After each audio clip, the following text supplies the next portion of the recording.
Stalker, Sentry, High Templar, Archon, Colossi.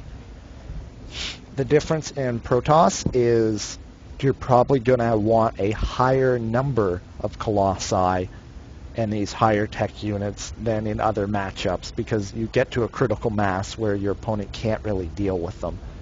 And you're probably going to have fewer Stalkers as the game goes on, as well as fewer Sentries.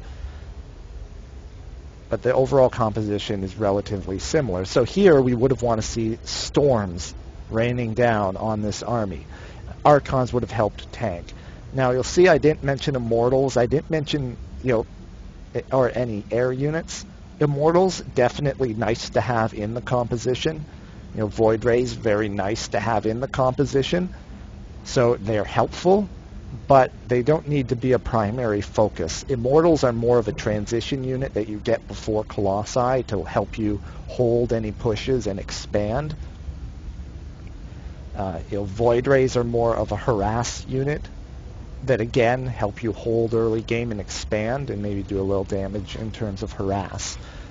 They are helpful in big compositions, but it's not worthwhile investing extra just to get them as part of your big death ball. Is the main reason I don't focus on it too much. So really, I think it could have been much... just having a better engagement here would have made a huge difference, but adding in storms, she could have crushed this army. You're an even... we're on even upgrades. 3-3 finished during this. And there are no ghosts in here. However, to Clint's credit, he didn't have to make any ghosts because there weren't any High Templar. But that's one more thing that you put on the Terran to have to do to deal with Storm. So we'll look at one other game here where this was again an issue. So this next game is going to be on Cloud Kingdom. It will be a PVZ. Let's just go in and bring that up.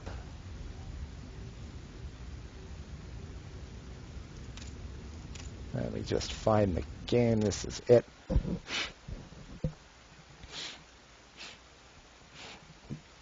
Now this game will also include my highlight for the week, the one thing that I particularly liked within a game that wasn't necessarily a focus. I mean, I love the Chrono Boost spending in the game that the first game that we looked at. But we just go look at something else that is in here as well. We're going to see a relatively quick expand. We have a Forge Fast expand. Amanda playing very safe, getting the cannon before Nexus. So again, we're just going to run through and see what happens in this game. A couple of Zealots coming out. We get Warp Gate coming out. Chrono Boost on that.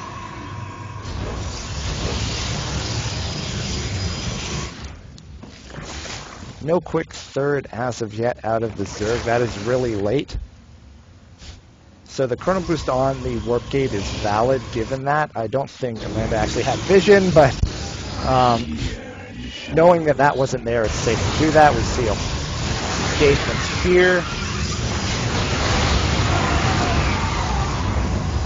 Holding off. Pushing out again.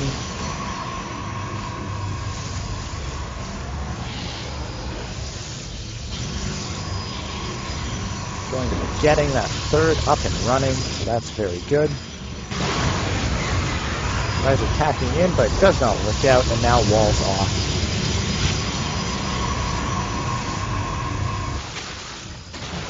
Meantime, we do have Spire coming out. We do have Hive coming up and a Spire. We have some Infestors and Zerglings and Roaches all sitting out front. We have an Observer spotting for that.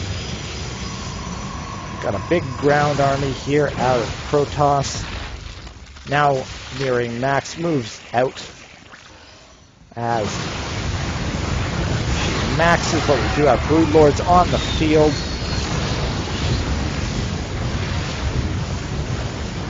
And not able to power through. Dropping quite a bit in supply, moves around. But again, the engagement does not go in her favor. And this is starting to go in the Zerg's favor entirely, pushing into the third, killing the third.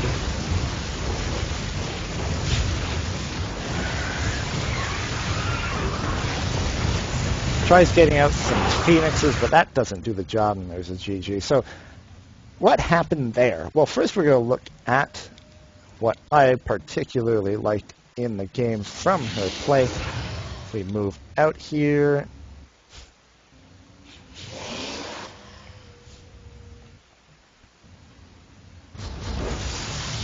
we're actually going to see a very solid expansion composition out of Amanda here. So this Sentry Immortal composition is very strong against roaches. Lings also it's also very good against Lings because of the number of force fields. Again, getting in more sentries, a few extra zealots because of how many Zerglings there are. So trying to move in and engage against this just doesn't really work if the force fields are there from the Protoss. But again, the onus is on the Protoss to be able to defend, so we get a bunch of Lings coming in here, force fielding off. Could have used a few force fields down here, but forcing the engagement by the cannons helps out. And all this aggression isn't doing anything, and the worker lead, there is no worker lead for Zerg. They're looking very good. And basically able to hold that off, add in a bunch of Immortals to hold off any roach aggression. And trying to do this again is just not going to work. So that was very nice. Now, the problem is that doing that and securing the third, there's been no advance in tech. We've added on a Twilight Council, which is good because that will help us further our upgrades, as well as get Blink, which is very effective against roaches and helps later when you can blink under Broodlords to focus fire them down. But Stalkers on their own aren't very good for taking out Broodlords because normally there's support with them, and if you blink under when there are a bunch of roaches and Zerglings and Infestors under there, it's just not going to work out, so you need some support army to be able to give you the opportunity to pick off those Broodlords. But Blink, very good to have, but we don't have any higher tech. What we really need to see here is a robotics bay for adding in Colossi. You need Colossi to deal with the ground units. They also help once Broodlords are out at clearing up Broodlings and limiting the damage that the Broodlings do. And it's just an overall part of your endgame army. So you need those earlier. You can do a push out around 16 minutes with a few Colossi to try and hit before Broodlords, if your timing is correct. But if we're looking at a late game army, we're going to have Colossi in there, and we're going to have a Mothership and Archons. Those are the most important things. Adding in Storm is nice, as Broodlords don't spread very well, so that can do additional damage against Zerglings. Storm does incredibly well, so that's also something you can do. If you want to be less gas heavy, you don't really need Storm. It's just a nice addition. You could go DTs, because DTs only cost 125 gas as opposed to 150 for High Templar. So DTs can do some harassment, give you map control, prevent bases from going up. We see here there's no detection here, no detection over here. So you could do DT harass. Playing defensively does not mean that you play completely passively. You can and probably do want to do harassment while sitting back and defending any sort of actual attacks. So DTs are one way to do that and help you add in Archons later on. And the Archons, aside from tanking and doing really well against Zerglings and doing bonus damage against any Zerg unit or building, because they do damage to biological, and everything Zerg is biological, they are primarily important because of the Mothership and Vortex. If you Vortex Broodlords and run your Archons into it, the Broodlords all clump up, the Archons hit the Broodlords all clumped up and do and do splash damage to all the Broodlords, so you can clear them up really quick if you hit a good vortex. And that is really hard to deal with as Zerg. You really have to avoid that vortex at all costs. If you split your Broodlords, for example, and you vortex half of them, well, then half the Broodlords are left over fighting the entirety of the Protoss army, and that's not going to go very well either. So that's why it's just very, very strong. And at full energy, a mothership will have actually 2 vortexes. Now, the mothership is a bit slow-moving and has to come to a complete stop before casting the vortex. You have to avoid being neuroparasited by infestors, so you have to be careful about that. But overall, you need that against a lot of Broodlords. If you only have a few, a Death Ball with Colossi to clear out ground units and then blinking under the Broodlords will work as well. But once you get 8, 10, 12, and up Broodlords, it's almost impossible to deal with as Protoss without that mothership. So that's what you're going to want to see. And if we zoom along to that big engagement in the center with the Broodlords, we're going to see that it just does not work out very well. And I'm not sure there was much else that Amanda could do in that position. Because if we look here, the engagement is actually at a choke. So any of the ground units actually can't engage, really, with Amanda's army. So that's actually really good for her. But the added damage from the Broodlords doing siege range from way back behind here and not being able to pick any of them off is a big problem. And really, they're just targeting down all these broodlings repeatedly, so they're not really able to do anything. Coming in at an angle to pick off the Broodlords at the edges can help, but you need Colossi, and as the numbers increase, you'll need a mothership. So, at the very least, when you're getting your third base, you need to be adding on a robotics bay, so you can build Colossi. Getting the Twilight Council around that time as well is very good, so you can get Blink. You want Blink before Charge. Charge isn't really good against Zerg. It's nice to have, but focus more on Blink, because Charge lots aren't really that important, because they're not going to be very good against roaches.